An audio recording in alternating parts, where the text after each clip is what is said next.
Today we begin the study of rotational dynamics. That is the study of why things rotationally accelerate. We talked already about kinematics of rotational motion, and now we'll introduce something called a torque, which is the analog in rotational motion to the force. So torques cause rotational accelerations. In the next lecture, we'll talk about the complete idea of rotational dynamics. Today, we'll just consider equilibrium after we introduce what the torque is. So equilibrium meaning the case in which acceleration and angular acceleration is equal to zero. The sum of the forces is equal to zero, and the sum of the torques is equal to zero. So I'll give a quick overview of the ideas here. Then we'll study in depth what we mean by torque and define it. And in order to do that, we'll need to introduce a new mathematical quantity, which is called the vector product. You might remember a couple of weeks ago we introduced a different product of vectors called the scalar product, or the dot product. The vector product is one in which you get back a vector when you take the product. So we'll introduce that in order to define torque. We'll talk about the specific case of a torque due to gravity, and how gravity acts on an object that's not a point particle. That relates to something called the balance of the object. And then we'll introduce Newton's second law for rotation, talk about what it means to have equilibrium for an object, and then do an example. So just as an overview, we're going to start talking about rotational dynamics, and I just want to remind you again that dynamics for translational motion was given by Newton's second law. So the sum of the force vectors is equal to the mass times the acceleration, right?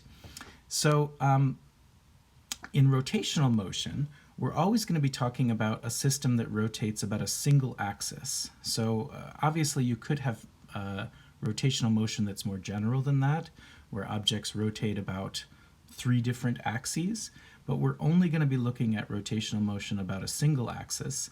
And in that case, you get a special equation that looks very similar to Newton's second law for translational motion, and we write it like this: the sum of the torques, but their z components, is equal to I alpha z. So let's just identify what some of these things are. Alpha is the angular acceleration. So you remember we defined its average value as the change in the angular velocity over the change in time. I is the thing we defined in the last lecture, which is the rotational inertia, or the moment of inertia. And this is called the net torque in the z direction, which is the sum of the torques on the object. And it's really the sum of the torques about a chosen axis. So just like the moment of inertia depends on the axis that you choose, so will the torque, and so will the angular acceleration. So whenever we do a problem like this, we'll choose an axis, we'll call it the z-axis, and then we'll look at the rotation that happens in the xy plane, and we'll be able to write down this equation to solve for it.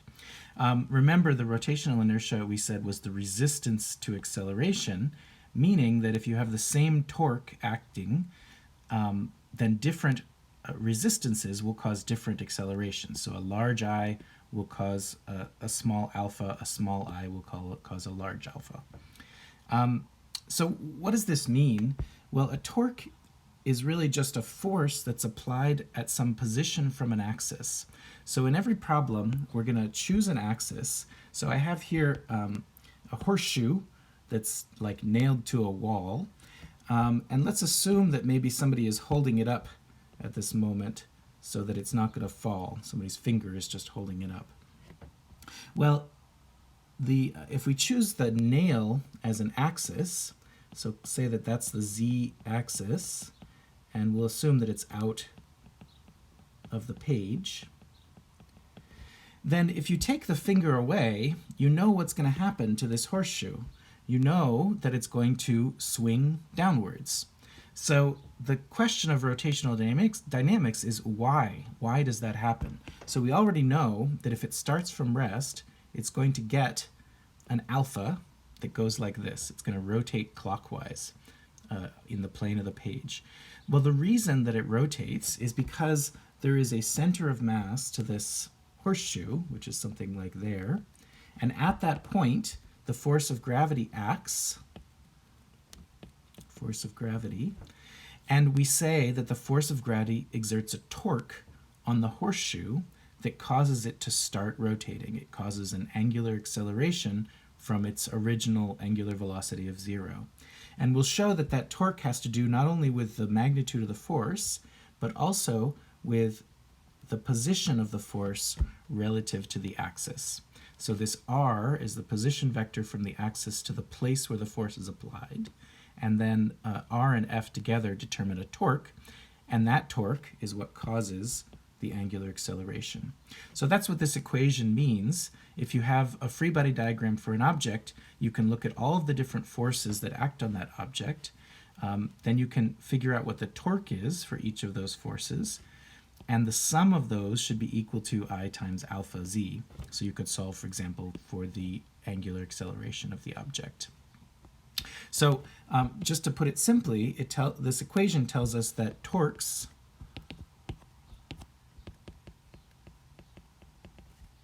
cause angular acceleration. That's the basic idea of rotational dynamics. And although we'll define torque precisely, it's pretty easy to see what it means. So if we think back at Newton's second law, a force is an interaction that causes translational acceleration. So you can think of a box sitting on the ground. If someone walks up to it and kicks it, then that will be a force on it, and because of Newton's second law, you'll get an acceleration of the object. So forces cause accelerations of objects, and you can tell that a force is being exerted on an object because that object will accelerate. Either it will start to move from rest, or it will change its velocity vector when that force is exerted. So a torque is an interaction that causes an angular acceleration.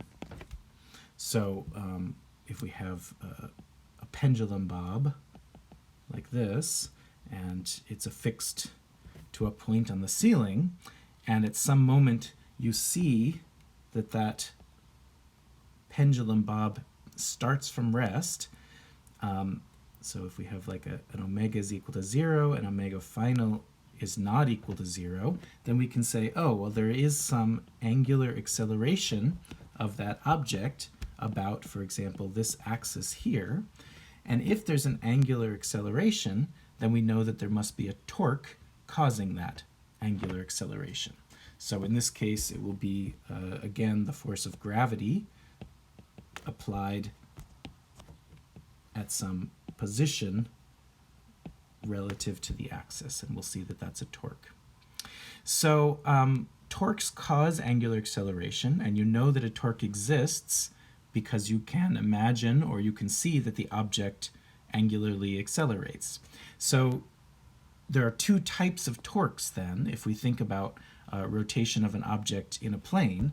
So we'll be looking at like the xy plane, and we could think of, well, let's just think of like a bar nailed to the wall, for example. So what can happen to this bar? Well, I could apply a force that looks like this, and that force at a position will be the torque. And what does that do to the object? Well, you can just see what will happen to that object. It will start to angularly accelerate in the counterclockwise direction. The other type of torque that you could get, and I should have said we're going to talk about this axis here. The other type of torque you could get is if I apply a force somehow in the other direction. Again, that will cause a torque to be applied to this thing. And what will that torque do? Well, it's the interaction that causes an angular acceleration, but in the other direction, like this. So there are two types of torques that we can find in this rotational motion in a plane. They are counterclockwise and clockwise. And what we'll call these, and we'll see why in a moment, is a positive torque and a negative torque. So counterclockwise we'll call positive and clockwise we'll call negative. And what we mean by that is in the positive z direction. So we could call this positive torque or positive angular acceleration, and this is negative torque, negative angular acceleration. And we introduced briefly, when we started talking about rotational kinematics, a way of identifying the positive and negative z direction here. The idea is that the z direction for this graph comes out of the page, and if you take your right hand and let your fingers curl in the direction of the alpha, so you're going to let your fingers curl along this direction, so counterclockwise, then what happens with your right hand? Well, your thumb should be pointing out of the page. So just sort of curl your fingers along with alpha and like you're grasping onto a pipe or something, and you'll see that your thumb is pointing out of the page. Well, out of the page means positive z. In this case, you can see the direction of alpha is clockwise, and in order to curl the fingers of your right hand around in that direction, you have to sort of twist your wrist so that your thumb points into the page. So if you curl your fingers in the direction of alpha now, like this, then your thumb should be pointing into the page, and pointing into the page is in the negative z direction. So that's how we connect clockwise to positive and counterclockwise to positive and clockwise to negative. And we'll come back to this in a moment. But basically there are two types, and you can think of them in any of these three ways. You can think of them as counterclockwise or clockwise, positive or negative, and what that means is out of the page or into the page. So what we're going to talk about today is Newton's second law for rotation, but we're going to restrict ourselves to the case of equilibrium. And if you remember from Newton's second law, what we meant by equilibrium at that time was that the acceleration of the object was equal to zero. An object was in equilibrium when its acceleration was equal to zero. So maybe it was some object like a painting that was hanging from a couple of different wires or something like that. This object is in equilibrium because it's just sitting there with an acceleration equal to zero, and then the sum of the forces that are acting on it must add up to zero in that case. That's what Newton's second law tells us. So if the acceleration is equal to zero, then the sum of the forces is equal to zero. That was our previous definition for equilibrium, and it came directly out of Newton's second law. Well, now we're going to say that a second thing must also be true, and that is that alpha, the angular acceleration of the object, is going to be equal to zero, and that will mean that the sum of the torques are also equal to zero. So our statement about equilibrium now will be both of these equations, and this is really then three equations. So two equations for x and y, and one equation for z. So we'll see how that works in practice with an example, but the basic idea is that we're going to assume that the object has no acceleration, either translational or angularly, and that will mean the sum of the forces must be 0 and the sum of the torques must be 0. And this will allow us to solve some problems. So there's some examples of problems that we can do. You could have like a ladder that's up against the wall like this. So maybe this is the ladder here. And if this thing is in equilibrium, then there must be forces on it that add up to 0. So what are the forces? Well, there's maybe a normal force from the wall. There's a gravity force pointing down. Maybe this is the first normal force, but there's another normal force at the floor.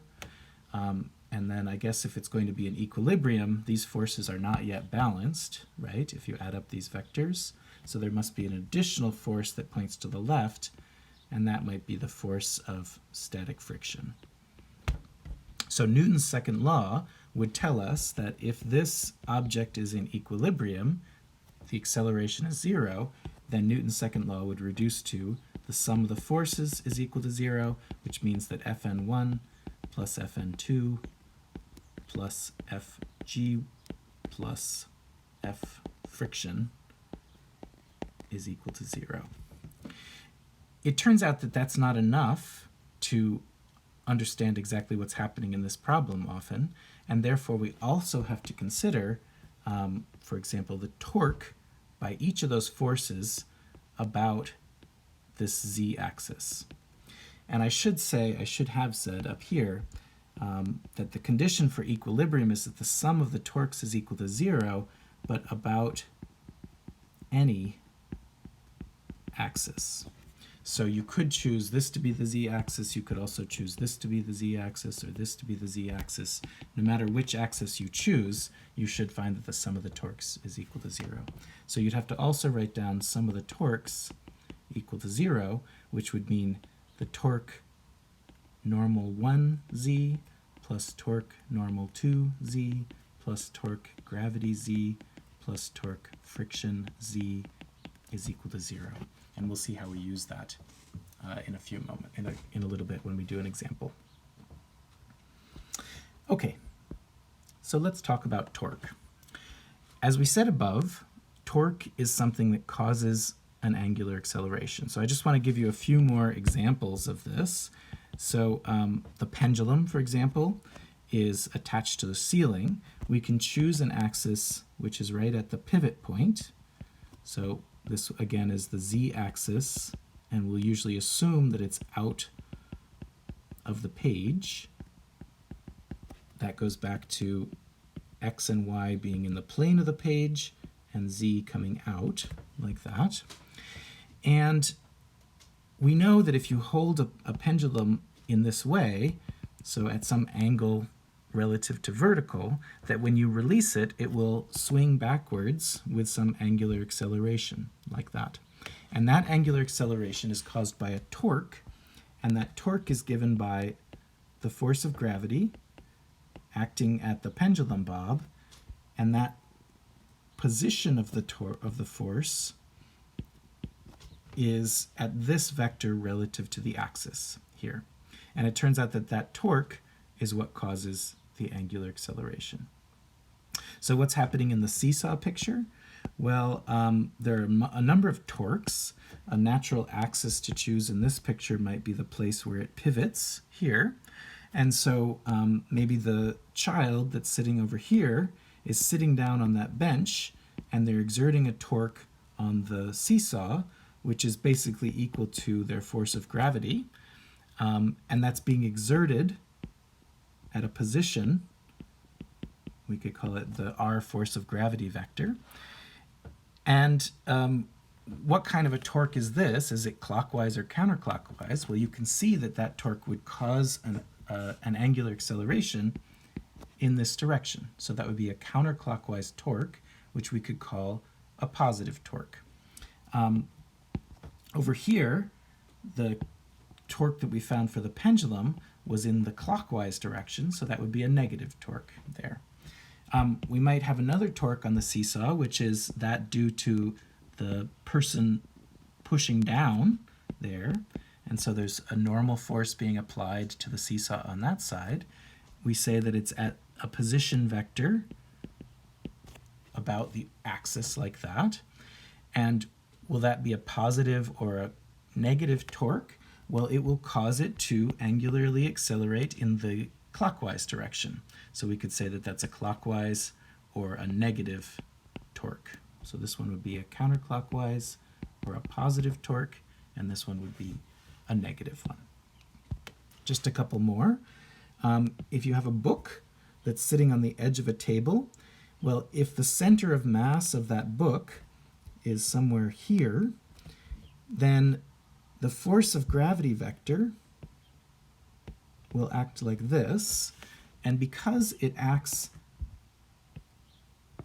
at a small position vector away from this chosen axis here, you will get a torque that causes an angular acceleration in the clockwise direction. So this particular torque will be a negative torque, and it will cause that book to rotate, meaning to fall off the table there. What if you're pressing on a door? Well, normally you come up to a door and you press on the edge of it, and that gives you a torque, and that torque is due to the normal force that you apply, and the axis that we're talking about here is this z-axis along the hinge, and so the position vector of the force is a vector that goes from the axis to that normal force, and you get a torque that will cause an angular acceleration in this direction, which I guess we would call a counterclockwise acceleration. So I'm thinking of it as clockwise if I look down on the positive z-axis. Counterclockwise as I look down on the positive z-axis. So that's one example of a torque. Now it turns out that you could get a smaller torque by decreasing the distance to the force. So you don't normally want to do this if you're opening a door, but let's try it out. So forget about that force, and then let's, oh geez, I can't move the person, can I? Let's go back, move that person back. Okay, so now the person comes in and they're a little bit dumb and they decide to push on the door right here. Well, they could still push with exactly the same normal force on the door, but the R value to that axis is much smaller. And because the R is much smaller, the torque is smaller. And what that means is the angular acceleration is smaller. So in order to get a larger torque, you want to do a couple of different things. You want to increase the force value, but you also want to increase the R value, the distance from the axis. That's what gives you a larger torque. Okay, so let's write down the definition of the torque. So the definition of the torque is the position of the force relative to the axis multiplied by the force vector.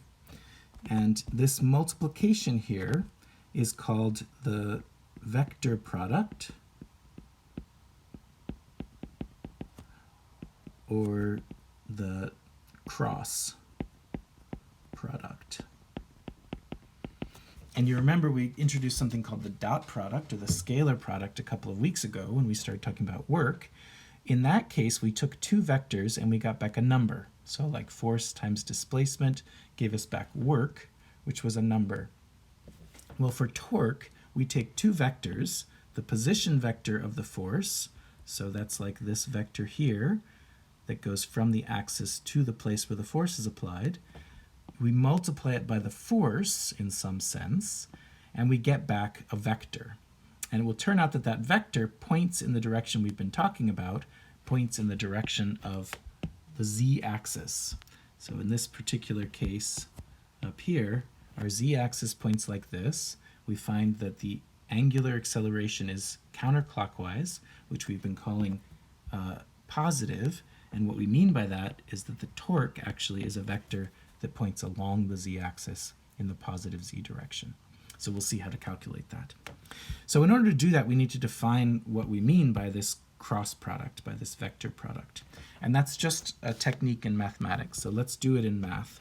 So the vector product, also called the cross product of two vectors a and b, is another vector c, which we write as c is equal to a cross b, that points perpendicular to both of the vectors.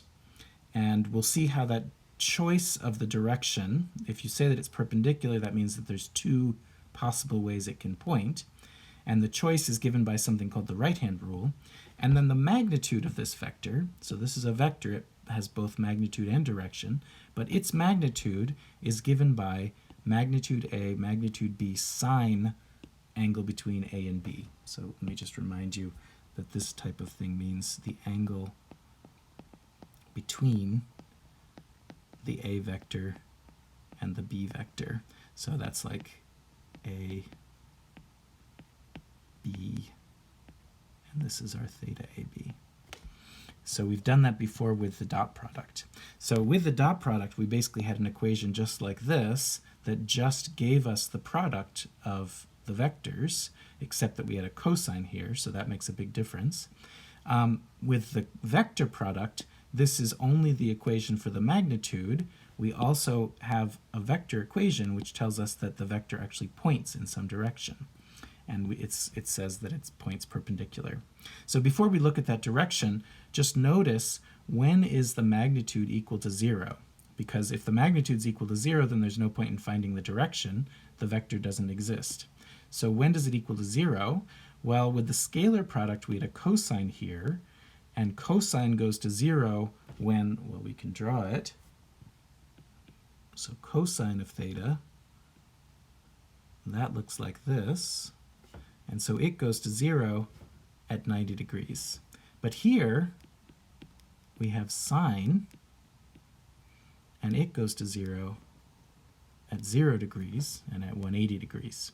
So with the scalar product, we found that vectors gave back a 0 scalar product when they were perpendicular, 90 degrees. Here, the vector product will give us a 0 magnitude when the vectors point in the same direction, when the angle between them is 0. So vectors that point in the same direction have a 0 vector product. For the case of torque, what does that mean? It means that if the force and the r vector point in the same direction, or in the opposite directions, if we look at the 180 case, then we'll get 0 torque. Okay, so what if that's not true? Then what is the direction of the vector product? What is the direction of C? So I've drawn a picture here with a table because since we talk about two vectors that we can make in a plane, and then we get a third vector that is perpendicular to that, we always have a three-dimensional picture that we have to think about. So I wanted to draw a picture where you could sort of see those three dimensions. So if I have like an A vector that points sort of in this direction here, and this is lying on the table, and then we have a B vector that points in this direction here. What is A cross B? Well, the direction we're told is perpendicular to both of them. So we think about making a plane out of those two vectors. So maybe we could draw it in green. So there's some plane here that's made up of those two vectors. And the C vector should be perpendicular to that plane. So there's a perpendicular direction there, which for the table is, of course, the vertical direction. So what we know is that if we have two vectors that lie on the table, that lie in the xy plane, the C vector either points out of that, up out of the table, or down into the table, meaning the C vector must point in the z direction. So we know that, that's given to us. It has to be perpendicular to both. It points either up or down. So how do you choose which one is the case? How do you choose whether A cross B is down or up? Well, this is the right-hand rule. So the right-hand rule, let me give you the instructions for it. The right-hand rule is point, let me put it over here, 1, point fingers along first vector. And then 1b, I guess, is twist wrist. Oops, that's not how you spell wrist. So that, and 2,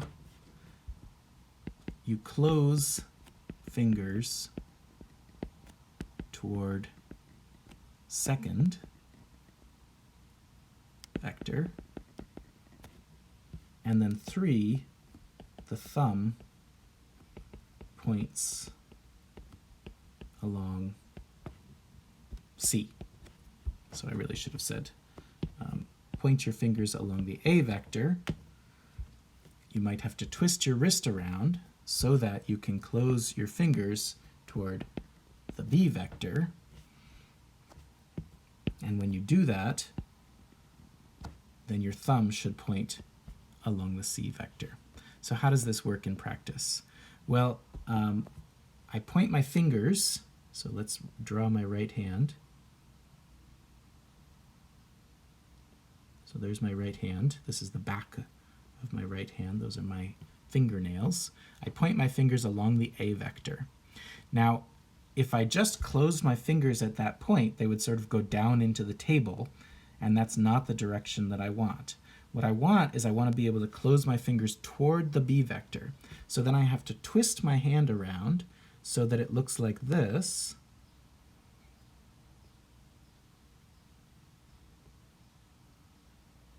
And now we're looking at the palm of my hand. And once I twist my hand around, then my thumb points down, and then I can close the fingers of my hand toward the B vector. So try this out yourself. Put your fingers pointing along the A vector, so sort of sliding across the top of that table. Point your fingers in that direction, the fingers of your right hand. And then twist your wrist so that your thumb starts to go down. And in that way, you can close your fingers toward the B vector. And what happens? Well, your thumb is pointing down. So that means that C, which is equal to A cross B, points down. And remember, we only had to choose whether it was up or down. So it doesn't matter if your thumb is pointing a little bit off to the side. The idea is making the choice about whether it's up or down or not. What if we were going to do B cross A? Well, if you do B cross A, try this out. Take the fingers of your right hand and point them along the B vector. So maybe sort of outstretch your arm so that the fingers of your right hand are pointing to your right. And then you want to be able to close your fingers towards A. So you might twist your wrist so that your palm sort of points forward, and then you can swing your fingers towards A. When you do that, your thumb would point upward. So let me just annotate this a little bit. This is back of the hand, and this is palm of the hand. So if we go back through this one more time, to do A cross B, I put my fingers along the table with the back of my hand and my thumb pointing to the left there. But then I want to close my fingers towards B, so I have to rotate my wrist so that I can close my fingers to the right. And when I do that, my thumb is pointing down. So that means that the result, the right-hand rule result for A cross B, is pointing down. But if I want to find B cross A, I get the opposite result. So B cross A is I put my fingers to the right, I close my fingers towards A, and my thumb points out of the page. So maybe there's a D, which is equal to B cross A, and the D vector actually points like this. There. Okay, so that's the mathematics of the vector product. Now we apply it to torques. So the magnitude of the torque, well, the magnitude of the vector product is given like this. So I can just look back at my torque equation up here, and I see that the magnitude of the torque should be the magnitude of the first vector, that's r, times the magnitude of the second vector, that's f, times the sine of the angle between r and f. Okay, so that means that whenever I draw a torque, I need to draw the two vectors r and f, and I need to find the angle between them. So that's the magnitude of the torque. the direction is perpendicular to both R and F. So let's try out some example. So let's say that we had that pendulum. So here is the attachment point of the pendulum. We'll assume that that is our axis. That's our positive z axis outward. And what is the torque? Well, the torque is due to the force being applied to the pendulum, which is the force of gravity, and it's being applied at a position relative to the axis given by the r vector here. And let's first check to make sure that it's not a zero torque, and we'll do that by putting the tails of the forces of the force and the position vector together. So here's r and fg. There is some angle between them. There, you see. So if there's an angle between them, then the sine of theta is not going to be zero. It's only when they're parallel that you get a zero torque. And what's the direction? Well, the direction I find by the right-hand rule. So I want to put my fingers of my right hand along the first vector. Let's just write out the vector equation to remind ourselves. So put my fingers along the first vector. So that means I want to put my fingers, let's see if I can draw it. So here's my right hand, the back of my right hand. So this is the back of my right hand. I put my fingers along the r vector, and then I want to close my fingers towards FG. Well, first of all, let's remember the resultant, the torque, should be out or in, because it is perpendicular to the plane of R and F, meaning the plane of the page. So the right-hand rule is only telling us whether we're going to have a torque that points out of the page or into the page. So back to our right hand here. What do we have? Well, our fingers point along the r vector. I want to close them towards the f vector, but in order to do that, I need to sort of twist my wrist so that my thumb points a little bit into the page. So then it's going to look like this.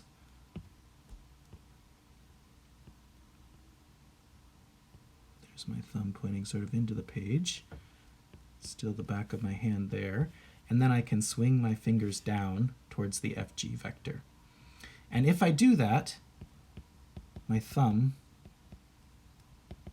points into the page. So the direction of the torque is in to the page here. So what is that? Well, that will be in the negative z direction. And we said that negative z means a clockwise direction. And you see that that makes sense based on what this would be doing. So this alpha will cause a clockwise, it will be a clockwise angular acceleration, and therefore we have a consistency between the direction of the torque and the direction of the rotation. So we have three different ways of talking about the torque. So we're always going to be looking at force and r in the plane of the page, meaning in sort of the xy plane. And the torque will then be either into the page or out of the page. And we could also call that clockwise or counterclockwise. So let's just look at a steering wheel here. If you put your hand on the right side and you apply a force over here, maybe a normal force, well, about the axis of rotation of that thing, this is our r vector. And if you do the right-hand rule, fingers along r, close towards f, your thumb points into the page. So this one is into the page, or because it's into the page and because the z-axis points out of the page, you could call it negative z, or you could call it clockwise. If you apply your force on the other side, then the r vector from the axis points in this direction now. And if you do the right-hand rule, put your fingers pointing there to the left, and then close your fingers down to the force, and your thumb should be pointing out towards you, out of the page. So we say this is out of the page,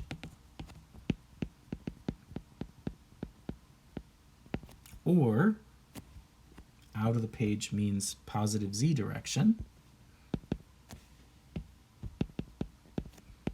or we can call that a counterclockwise rotation, because the type of angular acceleration that you will get will be a counterclockwise, like that. So these are the three different ways to describe the torque direction: out or in page, plus or minus, I guess I should make it clear. So yeah, out or in means plus or minus z direction, and out or in means counterclockwise, clockwise direction. So we can talk about the torque in any of those ways. So you should be familiar with all of them. It's fine to mostly think about it in terms of clockwise and counterclockwise, but we really need to know this positive or negative z in order to use the equilibrium equation that we're going to be using when we do our examples, and you'll see that at the end.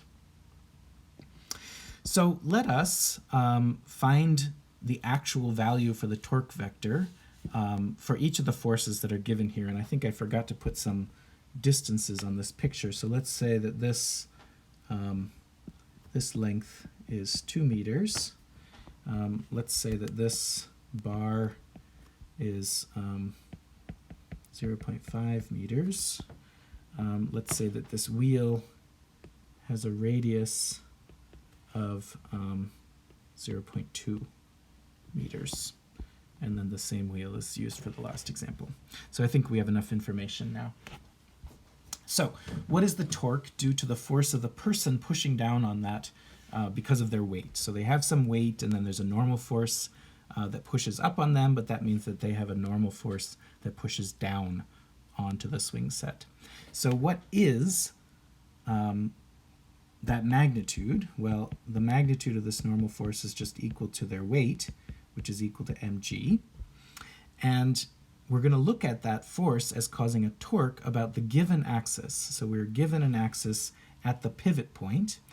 And therefore, what we need to do, if we want to find the torque vector for this Fn vector, well, it's going to be the r vector to Fn crossed with the Fn vector, which means we need to draw the r vector. So the first step with all these problems is you have to draw the vector that goes from the axis to the point at which the force is applied. Okay? Now from there, we can do two things. We can find the magnitude of the torque. So we know that the magnitude equation is you take the magnitude of the two vectors, r and f, and then you multiply it by the sine of the angle between them. Okay? So in order to find the sine of the angle between them, we need to put their tails together. So we have the r vector that looks like this, and the f vector that points directly down. So what is the angle between them? Well, it looks to me like we have theta that was given right there, and then here we have 90 degrees. So the angle between them is going to be 90 plus 20, so 110 degrees. And what is r, magnitude of the r vector? Well, that's this length. That's half of the L. So I can write this as L over 2. And what is Fn? Well, we said that because of Newton's second law, it's just equal to the weight of the object. So we get mg for Fn. So what is our final magnitude? Well, let's plug that into the calculator. We get, so we have L over 2, that's 1, times m, which is 50 kilograms, times g, 9.8, times sine of 110 degrees, and that comes out to be 460. Now, what are the units? Well, the units are going to have newtons in them, but we're multiplying the newtons by a distance, so that's going to be a Newton meter. So the units of torque are in Newton meters. So we found the magnitude of the torque, but we were asked for the torque vector. So we know its magnitude, now we need to know its direction. Well, from that discussion above, we know that if you have an r vector and an f vector that are in the plane of the page, then the torque points only in or out of the page. Well, in this case, you can do it in one of a couple ways. So one way, maybe the easiest way, is to say, okay, this particular torque would cause an alpha that looks like this. So that's a clockwise alpha. And a clockwise alpha, we said, is in the negative z direction. So that means it's into the page. So the torque is torque Fn into page. So the vector is into the page, the magnitude is 460 Newton meters. What's the other way of finding the vector into the page? Well, you take your right hand, you know that it's either in or out, so you want to determine which way your thumb points, in or out. We'll take the fingers of your right hand and put them along the r vector, and then you want to twist your wrist so that you can close your fingers down the page with the f vector, and as you do that, you see that your thumb must point into the page. So that's consistent. So clockwise, negative z, or into the page. Those are all ways of talking about the direction of the torque. Let's look at the next one. So we have a force that's pointing directly upwards. We have some board that is at some angle, and we were given an axis at the opposite end of the board. So what is the torque? Well, the torque vector is r cross f, and we were just given some f, but we see that we need to have an r vector. That's the r vector that points from the axis to the point at which the force is applied, so it goes all the way along the board here. And we can write down then the magnitude of the torque. So the magnitude is rf sine of the angle between r and f. So that's going to be, well, the magnitude of r is just the length of the board. The magnitude of f is just the magnitude of f. It's going to be 20 newtons. And then sine of what angle? Well, let's put their tails together. So we have f pointing directly upwards and r pointing at an angle like this. So the angle between them is not the theta that was given. The angle between them is 90 minus that, as you can see.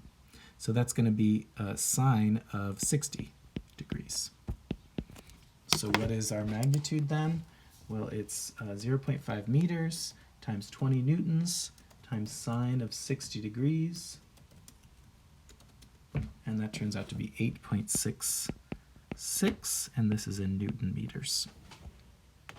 And what is the direction? Well, you do it with your right hand. Maybe pause the video. Fingers along R. Close your fingers towards the F. So I'll just sketch out one more hand. I don't know if these are useful to you or not, but here's my right hand. So here's my thumb. These are my fingernails. We're looking at the back of my right hand. I put my fingers along the R vector, and then I want to close them in the direction of the F vector.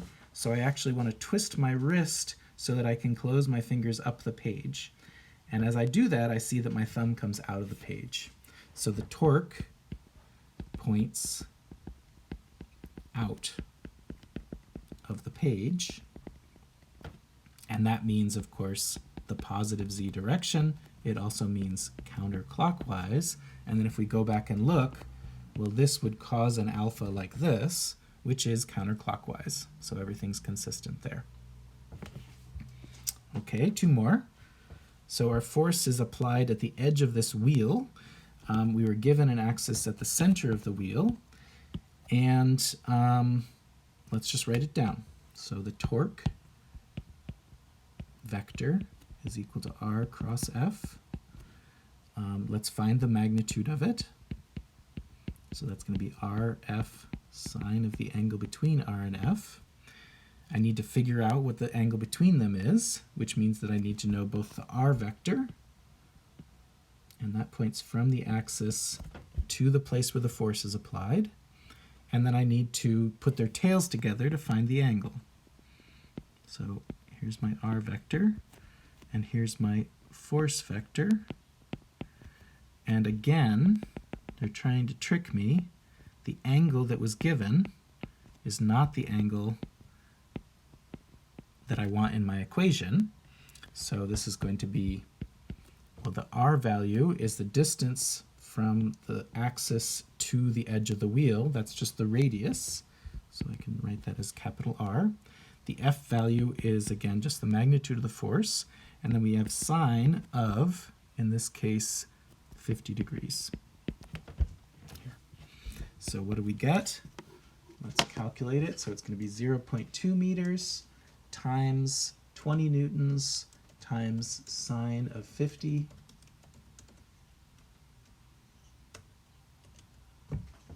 So that is 3.06. And again, this is in units of Newton meters. And that's the magnitude, but we have to find the direction. So try it out yourself. What's the direction of this torque? The r and the f vector point in the plane of the page, so it's got to be into the page or out of the page. Positive z or negative z. I guess negative z or positive z. So put your fingers along the r vector. Fingers go up the page. If I closed my fingers at this point, they would sort of go into the page, so I can't close them yet. I want to twist my wrist so that my palm faces right, and then I close my fingers and my thumb is pointing into the page. So torque here points into the page, which of course means negative z and clockwise. So those are the other ways of saying it. Last one, I have a force being applied to the edge of the wheel like this. So let's write down our torque equation like this. The magnitude of the torque is Rf sine of the angle between R and F. So we again need to have the R vector. It goes from the axis to the point at which the force is applied. So here's our R vector. And then I need to find the angle between R and F. So put their tails together. This is the F vector, and this is the R vector. So what is the angle between them? Well, it's 180 degrees. When we talked about work and the dot product, when things were like this, we would get a -1, right? But here we have sine of theta.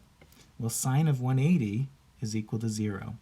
So when forces and r vectors are parallel or exactly anti-parallel like this, then we get sine of 180, and that means that it's equal to 0. So the torque vector is 0, and there is no torque applied by this force about this axis. So we call this line the line of force. If the line of force is intersecting with the axis, then you don't get any torque. So if you exert a force directly at the axis, or if you exert a force directly away from the axis, like maybe here, then you get no torque. And that makes sense because you imagine if you exert that force, do you get an acceleration that looks like this or like this? Well, you don't get any of those. You don't get any angular acceleration. And if you go up to a door and you press against its axis, against its hinges, then you'll get absolutely no rotation of that door about its hinges, no torque. So the magnitude of this torque is 0, and therefore the whole vector is 0. There is no torque. So we need to talk a little bit about gravity because we want to be able to apply torques due to gravity. So let's just review what we know about gravity. I'm talking here about the gravity that is exerted at the surface of the Earth, although basically the same thing applies for the universal law of gravity. We started talking about gravity for objects that travel like on parabolic paths, like maybe a baseball, and we said, well, there's a force of gravity, and it points downward toward the center of the Earth, like that. And of course, that's what causes the downward acceleration of objects near the surface of the Earth. That's what causes the parabolic path, and we did a bunch of examples for projectile motion. all of that work had to do with particles. So what if we have an object, which is an object composed of many particles? So you can think about this baseball bat as being composed of many, many particles all throughout the baseball bat. And each of those particles will feel its own force of gravity. So there's going to be a force of gravity on this particle and on this particle and on this particle. All of them point down toward the center of the Earth, but you can see that they're being applied at different points on the object. And I don't think I mentioned it, but we're doing something different with forces now. When we draw a free body diagram, we're placing the forces at particular points on the object because that's what determines what the torque will be. So I did one way back here. Where was it? Right here. So I did a free body diagram of this ladder, and I drew the forces not acting at like the center of the object, but I drew them acting at different positions along the object. So it'll be important for us to understand where we should act with the force of gravity. And here we say, well, the gravity is acting on all the different particles of the bat. Where does it act on the object itself? Well, the answer is that it acts at the center of mass. So maybe that's the center of mass, and we can say that there's a force of gravity vector that acts on the object at the center of mass. And that force of gravity, of course, will have a magnitude that's just equal to the total mass of the object times g. So let's just write that out. Force of gravity on an object acts at its center of mass. Okay? I guess I've just said that. That's exactly what I was going to say. But there's something else that we can say, which is that this center of mass then acts as a balance point. So let's redraw that baseball bat. So if the center of mass is, say, right here, then that means that the force of gravity acts at that point. And if I want an object to balance, it means two things. It means that I apply a force to balance out the force of gravity, so like a normal force that causes the acceleration to be zero.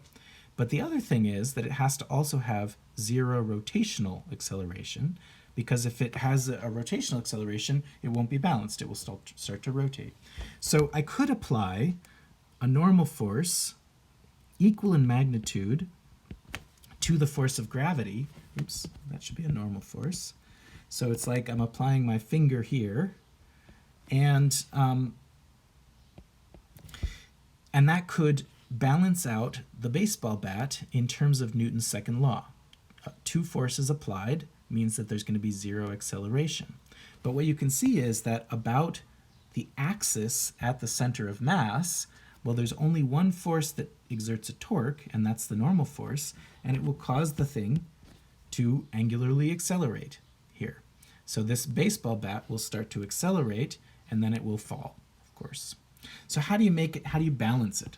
How do you apply a normal force so that the object is balanced? Well, you apply a normal force exactly at the balance point. So there's my long finger holding up the bat exactly underneath the center of mass. That means that the normal force will also be applied at the center of mass. And what we get then is we get that the sum of the forces, which is equal to Fn plus Fg, well, that's equal to 0, but also the sum of the torques is equal to torque Fn plus torque Fg, and that's equal to 0. And we get balance. So just two forces being applied, the force of gravity and the balancing normal force. If you apply it directly at that point, then you get this nice balance of the object. There's a neat little trick that you can try out. if you get some books and put them on a table, well, you can put books together sort of like this.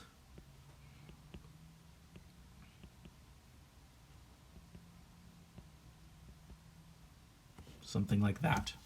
So where is the center of mass of that collection of books? Well, it's going to be somewhere right about here. Okay? Now, if you put this stack of books on your table, if you put it like this, then the force of gravity is directly over the table. The force of gravity will act at that center of mass, like that. And that should be fine. If you put it, oops, I lost my books. If you put it over here, then that stack of books will rotate off the table, meaning the force of gravity is being applied to the right of the edge of the table. But if you put the force of gravity just exactly above this pivot point at the edge of the table, then you should be able to get that stack of books to balance. And what's interesting about it is that it looks a little bit weird because you have, for example, this book out here whose force of gravity is completely off the table, and you would think that it might fall off the table. But because you have this entire stack here, the center of mass of that total object has a center of mass that lies directly above this pivot point, and therefore it can balance. So you can try that out with a stack of books. Okay, we're going to write down Newton's second law for rotation, what that means for equilibrium, and then we're going to do an example. So Newton's second law for rotation, I already wrote it down once. It follows directly by analogy from Newton's second law for translation, and that is the sum of the torques, or torque net z, is equal to I alpha z. This thing means the sum of the torques in the z direction, meaning the sum of the torques for every force that's applied in the free body diagram. And we'll define equilibrium to be acceleration of the object is equal to 0 and alpha of the object is equal to 0. So that's our definition, and what that implies is that the sum of the forces is equal to 0 and the sum of the torques is equal to 0. So equilibrium will come down to these equations, which if we think about forces acting in the xy plane, the first equation will have both an x and a y component, and then the torques will be along the z component. So this is actually 3 equations, and we'll see how to apply that. We might also talk about something called static equilibrium. So equilibrium simply says that the object doesn't accelerate or angularly accelerate, but it says nothing about v or omega. So an object could be in equilibrium but still be moving across the ground, or could still be rotating with a constant angular velocity. Well, static equilibrium simply means that the object is at rest relative to its surroundings. So that would mean that v is equal to 0 and omega is equal to 0. So that example of the ladder is an example of this, where you have the ladder leaning up against the wall. Acceleration is equal to 0, and angular acceleration is equal to 0, but also the thing is not moving relative to its surroundings. So v is equal to 0 and omega is equal to 0 here. So that is simply called static equilibrium. Okay, let us do an example. So we have a uniform beam. That means that the mass is distributed uniformly throughout the beam. It's not like there's little more mass on one side than the other. It's 4 meters long and weighs 2,500 newtons. And then it holds up a heavy 3,500 newton sign at a point that is 1.5 meters from its far end. And it's supported by a hinge at the wall, right here, and a metal wire. So the metal wire is attached to the wall, and then it attaches to the far end of the beam. And the question is to find the tension in the wire and the normal force that the hinge exerts on the beam. So this type of problem is going to follow almost the same way that we did Newton's second law problems. It's just that we're going to use both of our equilibrium equations, meaning both Newton's second law, sum of the forces is equal to 0, and Newton's second law for rotation, sum of the torques. But in order to start it, we want to do a free body diagram, just like we would normally do, and probably label all the quantities that we have here. So let's do some labeling first. So we're given the length of the beam, and that is, let's call it L, and that's 4 meters. We are given this little distance here. We could call that D, and that's 1.5 meters. We weren't given the length of the wire, but we were given the angle, and I'm just going to call it theta, like that. What else do we have? The mass of the beam is m, and m was equal to, m beam is equal to, I didn't get the mass of the beam, I got the weight of the beam, which is equal to the mass times g, and that is 2,500 newtons. And then this thing, the weight of the sine, was equal to 3,500 newtons, like that. So I think that's all we need to label. And now we want to move on to the free body diagram of the object. So the object in question here is the beam. What are all the forces acting on the beam? And as I mentioned a few moments ago, when we do a free body diagram now, we want to apply the forces but show exactly where they exert their force. So what are the forces? Well, the sine is hanging downward, and so there's going to be a force of tension due to that. We could call it Ft1, because there's going to be another force of tension. And that will have a magnitude equal to the weight of the sine. That's just because if we did Newton's second law for the sine itself, then it would have gravity down, tension upward. So we know the magnitude of that tension force that's being exerted there.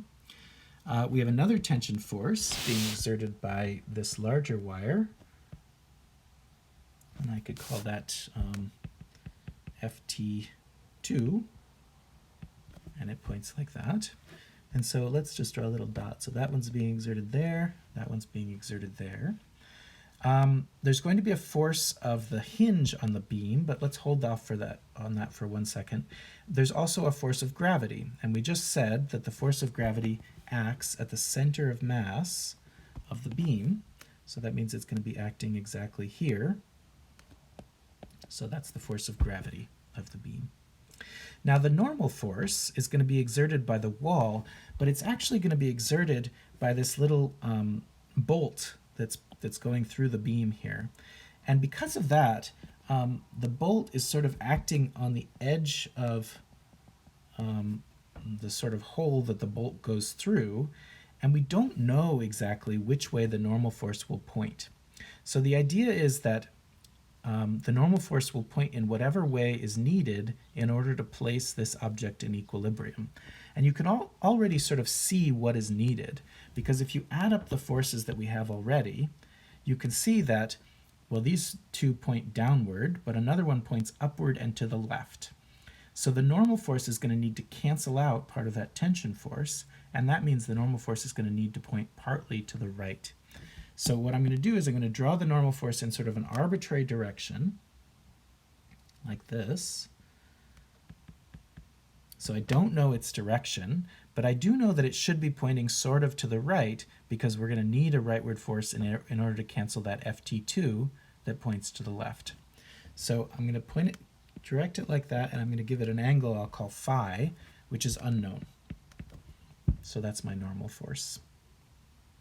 Okay, so that's my free body diagram. I should also state that I have an acceleration equal to 0. And then I can write it down. So I have the the net force is equal to the mass of the beam. So what do we call the mass of the beam? It's just mb times the acceleration of the beam. The net force then is the normal plus each of the tensions plus the force of gravity is equal to the mass of the beam times the acceleration. But I'm going to choose the case of equilibrium. So the acceleration is equal to 0. So my equation is just the sum of the forces is equal to 0. What do I do for this? Well, I have to choose myself a coordinate system. And I'll just choose an xy coordinate system that looks like this. And then I write down the x and the y equations. So fnx plus ft1x plus ft2x plus fgx is equal to 0. And what do we get for that? So fnx, well, fn points sort of to the right, so it's going to have a positive x component. And based on where I drew that angle, fn sort of looks like this, with this angle here. So its component fnx will be fn times sine of that angle. So let's write that in. So this will be fn magnitude times sine of phi. ft1x, well, ft1 points down, so it's going to have a 0x component. ft2, that points backwards, so let's just sketch that out. So here's my x direction, here's my ft2. So its x component is going to be some negative value. And where is that theta that we have? Well, the theta, I guess, sits right here. If you look at this picture right here, so this is the similar triangle here to this one. So ft2 is going to have an x component that is magnitude ft, it's going to be minus magnitude ft2 sine of theta. And theta is known here. It's just equal to 60 degrees. And then I have fgx, well, fg points down as well, so that's 0, so I get this. So I get fn magnitude sine of phi is equal to ft2, and maybe I'll just call ft2 the tension in the wire. That's one of the things that we're looking for. So I'm just going to call that tension times sine of theta. Okay, so that's the first equation I get.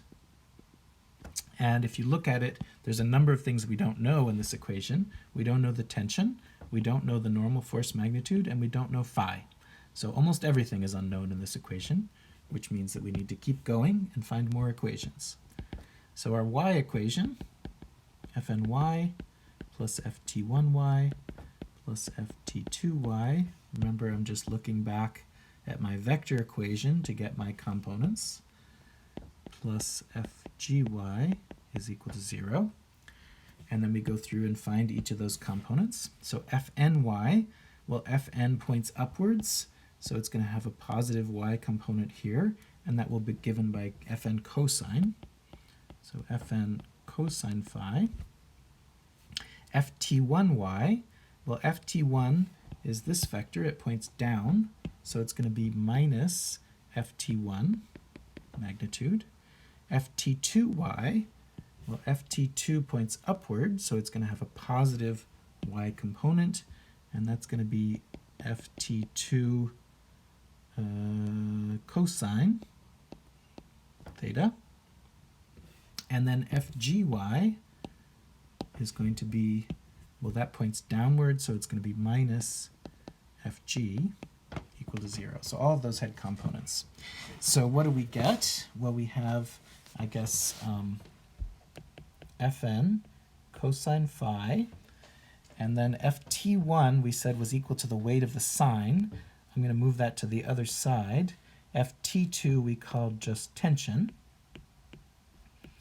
And so on the other side, I'm going to move both the force of gravity, which we could just call the weight of the beam, and also ft1, which we could call the weight of the sine.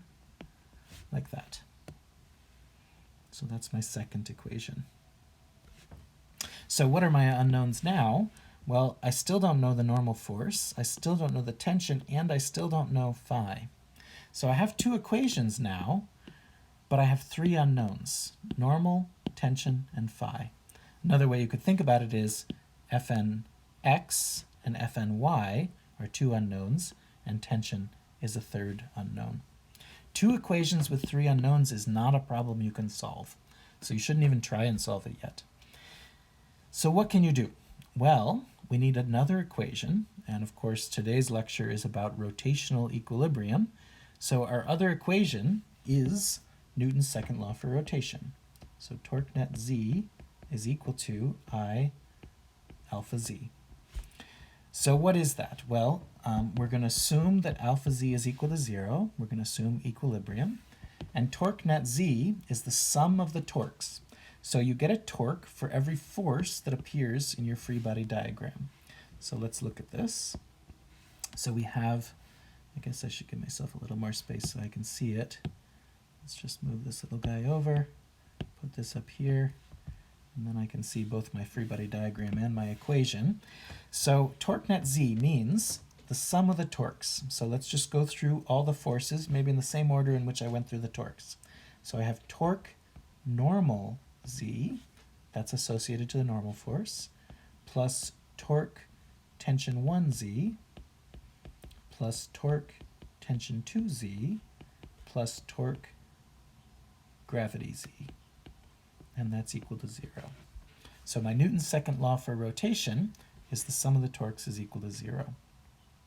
Now, this is a component equation, and just like we dealt with a component equation up here, my first step is to decide whether those components are positive or negative. And unlike the xy equations here, where I might get magnitude times sine theta or something like that, I'm just going to get plus or minus the magnitude of the torque, because we know that the torques either point out of the page or into the page, and so it'll just be the magnitude in or out, or possibly 0. So my next step is to figure out whether these torques are positive, negative, or 0. And we'll go one by one. So, I have a problem. I need to know what is the axis about which to find the torque. So usually in these problems that will be a choice that you can make yourself, because the equilibrium condition is that the torques should add up to be 0 about any axis that you choose. So the way that you do this is you choose an axis that makes your life easier. And what that means is you choose an axis that cancels out some of the torques. So in this particular case, the best place to put the axis is the natural one, is the one where the beam hits the wall. And the reason to put it there is not because it's the natural axis, but it's because it's where the Fn is exerted. And the Fn is completely unknown, so we'd like to have its torque go to 0. And because the torque equation is Rf, if the R value is 0, then the torque will be 0. So I've already figured it out. Torque NZ is equal to 0. And that's because Rn is equal to 0, meaning the vector that goes from the axis to the point at which the force is applied is just the 0 vector. There's nothing there. Okay, next one. Torque T1Z. Well, T1 is exerted down here, and R1, so maybe I'll do this with green. It's getting a little bit messy, but we need to be able to see the R vector. So this is the R T1 vector, and we want to decide if the torque is positive, negative, or 0. Does it go into the page, out of the page, or is there no torque? Well, the vectors are not parallel, so we know it's not 0, and the R is not 0, so it's not 0. If I do the right-hand rule, my finger's along the R vector pointing to my right, and then I close my fingers down the page, my thumb points into the board. So that is a negative torque that thing is going to have. The other way you can see it is this force vector is causing the beam, if it was allowed to rotate in the clockwise direction, and we call that negative. So I write this as minus the magnitude of the torque T1. So you see how I've changed it? It went from torque T1z, which could be positive or negative, to minus the magnitude of the torque. And of course the next step is I'll use the magnitude of the torque equation. Now we have torque 2z. So torque 2 is being exerted over here. So I guess I won't draw the r vector. The r vector would go all the way out here. And it points in the same direction as our T1. What is the direction of that force, of that torque? Well, put your fingers outward to the right along the r vector, and then you want to close your fingers up the page, so your thumb should be pointing out of the page now. So that will be a positive torque T2. And the other way you can see that, of course, is that this force being applied at that end of the beam would cause the beam to rotate in the counterclockwise direction, which is what we call the positive direction. Torque G, well, that is due to this force here, and that's really exerting a force exactly in the same way as torque 1, as tension 1 force. And so it's again going to be a negative torque. It causes it to rotate in the clockwise direction. So this will be minus the magnitude torque G. Okay. Now we're not quite done with this equation because I want to plug in what the magnitudes are. So the magnitudes in this equation are going to be, well, let's just write down the torque magnitude equation. It's going to be R, F, sine of the angle between R and F. So for torque T1, it's going to be R for the T1 vector. Well, what is that? That's the magnitude of this vector. That's going to be the length minus the distance there. So that would simply be, so my R is going to be, well, let's write it out. So it's going to be minus RT1 FT1 sine of the angle between RT1 FT1. That's a lot to say. Plus, and then we'll have the other ones. So let's calculate what that first one is. So RT1 is going to be L minus D. That's the length there. FT1, well, that's going to be the weight of the sine. And then the angle between those two, well, we should draw that out. We have RT1 looks like this, and FT1 looks like this. So the angle between them is 90. So it's sine of 90. And that's my complete magnitude of the torque T1. Next one is torque T2. Well, that's going to be R. So the R value out to torque T2 is the entire length of the beam. So that's L. Then we have the force. Well, that's the magnitude of the force. That's just what we call the tension. And then we have the sine of the angle between them. Well, we need to draw that out again. So our T2 looks like this, and our force T2 looks like this. Something like that. So what is that angle? Well, let's see. I know that this is theta here. So that means that this is 90 minus theta, but this is also theta here. So it's going to be sine of 90 plus theta in that equation. So that's the angle there. And then finally I have one more for torque G, and that's going to be the length to the force of gravity. So that's this length here. Well, that's half of the beam.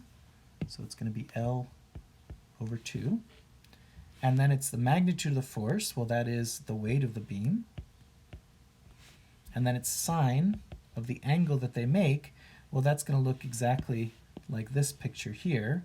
The R vector points out to the force, and the force points down, so they have a sine of 90. And all of that adds up to 0. So what do we have? We have minus L minus D, weight of the sine, plus L T sine of 90 plus theta, minus L, weight of the beam, over 2. Sine of theta is 1. So that's my third equation. Doesn't look quite as nice as the other ones, but it's another equation that relates the same quantities that we had, and that way we can find out what everything is. So maybe we should just solve for it. So how do we solve? Well, we have 3 equations, and we have 3 unknowns. We have Fn, we have phi, and we have t. So what can we solve for first? Well, if you look at this equation here, the only unknown is t. So I can use that equation first to solve for t. Let's write it out. So we have Lt sine of 90 plus theta is equal to Lwb over 2 plus L minus D Ws. So tension is equal to, what is it going to be? So it's going to be Lwb over 2 plus L minus D Ws all over L sine of 90 plus theta. Sort of ugly, but we can't get too much better than that. We could divide through by L, but we'd still end up with an L minus D over L there, so we might as well just plug it in at this point. So let's plug in those numbers. So we have L is equal to 4 meters, and D is 1.5 meters. So we have 4 times the weight of the beam, which was 2,500 newtons. And then we divide that by 2. We add to it 4 minus 1.5, and we multiply that by the weight of the sine, which was 3,500 newtons. And then we divide that by L, 4 meters, times sine of 90 plus the theta angle. So the theta angle was 60.